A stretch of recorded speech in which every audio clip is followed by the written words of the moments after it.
उत्तर प्रदेश में अपनी खोई सियासी जमीन को तलाशने के लिए आरएलडी पश्चिम उत्तर प्रदेश में ताबड़तोड़ जनसभा कर अपने लिए समर्थन जुटाने में लगी है।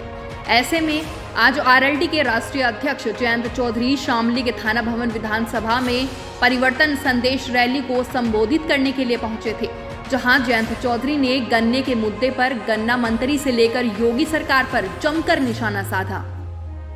अगर इनकी इच्छा शक्ति होती, अगर सरकार में किसान के दर्द और पीड़ाओं को समझने वाले लोग होते, चाहे दिल्ली में हो चाहे लखनऊ में हो, तो ये नौबत नहीं आती।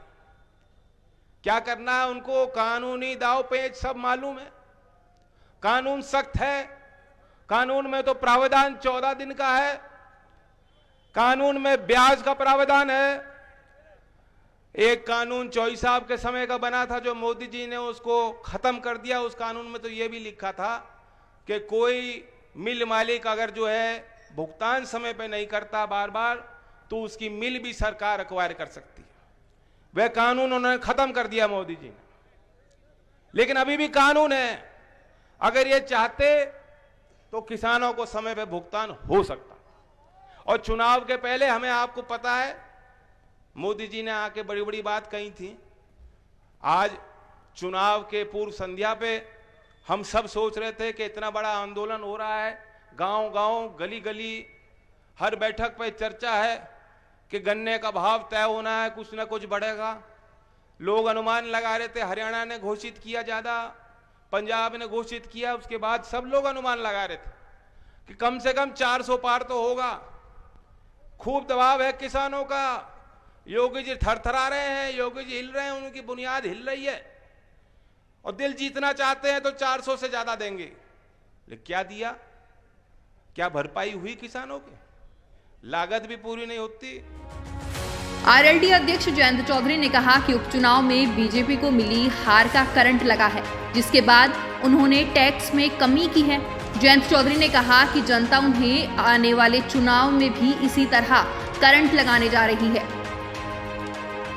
बिजली कानून अगर ये मोदी जी जैसा बनवाना चाहते हैं, अगर बन गया, अगर हम और आप चूक जाएंगे, जिस तरह से आपने अभी देखा उपचुनाव में थोड़ी सी आपने इनको चोट पहुंचाई, हिमाचल प्रदेश के, राजस्थान के, हरियाणा के लोगों ने थोड़ी उनको चोट दी और तुरंत जो है उन्होंने टैक्स कम करके, घटा के डीजल और पेट्रोल के भाव आपके लिए कम किए। ये वो चोट का कारण परिमाण है, वही कारण है कि उनको एहसास हो रहा है।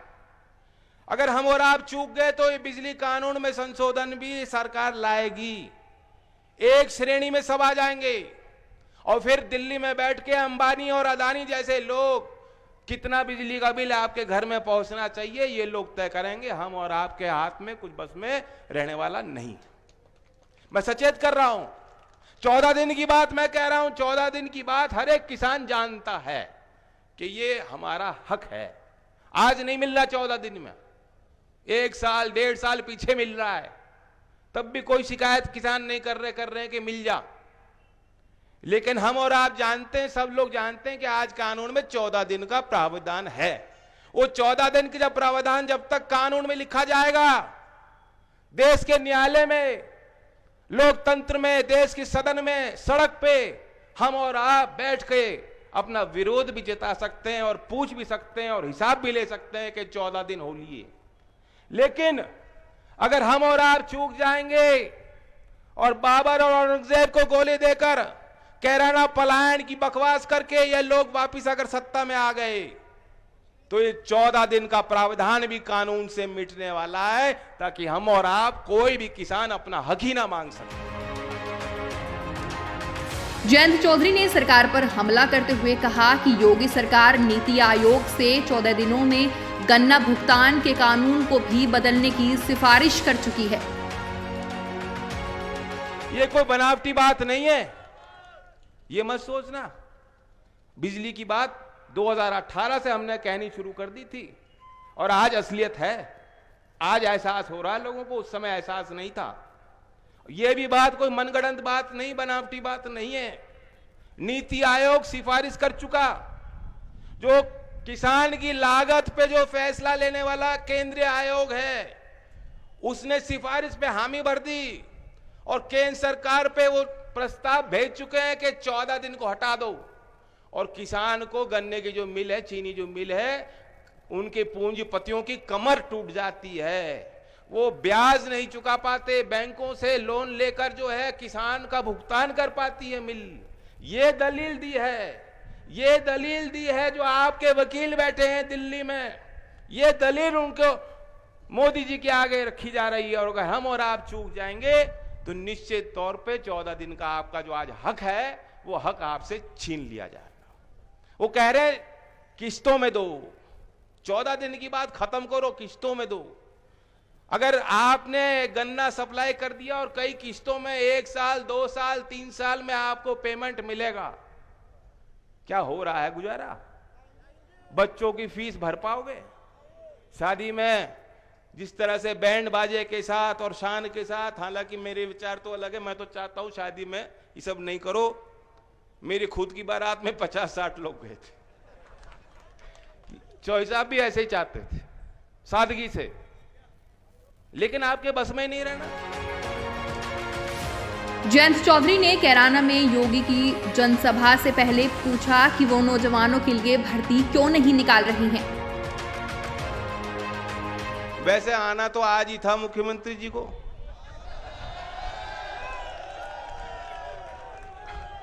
उन्होंने मुनासिब नहीं समझा। ऐसी कोई बात नहीं योगी जी, उंगली वाली बात पुरानी हो गई, ऐसी कोई बात नहीं।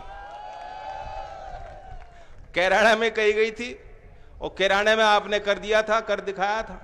कल जब आएंगे योगी जी, हम तो पूछना चाहते हैं, हम तो बीजेपी के हर नेता से पूछना चाहते हैं, प्रदेश का नौजवान, मैं तो आपको कहता हूं, आप पूछो क्यों नहीं हो रही भर्तियां, कब होंगी भर्तियां, कब मिलेंगी नौकरी? 70 साल नौकरी दूंगा, 70 लाख नौकरी दूंगा 5 साल के अंदर, उन्होंने कहा था, योगी जी ने कहा था। आज पूरे देश को पाट दिया, 4.5 लाख नौकरी दी है। खुद कह रहे हैं कि 4.5 लाख नौकरी दी गई, 70 लाख का वादा किया था। योगी जी की कैराना जनसभा से पहले जयंत चौधरी ने योगी सरकार पर निशाना साधते हुए कहा कि कैराना में योगी जी सिर्फ औरंगजेब को गाली देकर चले जाएंगे और कैराना प्लान के मुद्दे पर ही बात करेंगे। योगी जी कल आ रहे हैं, हो सकता है कल वैट पे कुछ छूट और दे दें, हो सकता है बिजली की कोई बात कर दें, मुझे ज्यादा विश्वास तो नहीं है वो तो औरंगजेब को गाली देकर चले जाएंगे। वो कैराना पलायन पे कहेंगे, लिखवा लो मुझसे, उसके अलावा कुछ नहीं कहने के। गन्ने पे कुछ नहीं कहेंगे, वो कहेंगे हमने गन्ने पे इतना जो है पैदावार करा दिया। कभी खेत में तो गए नहीं वो तो बछड़ों के बीच घूमते हैं, खेत में तो गए नहीं।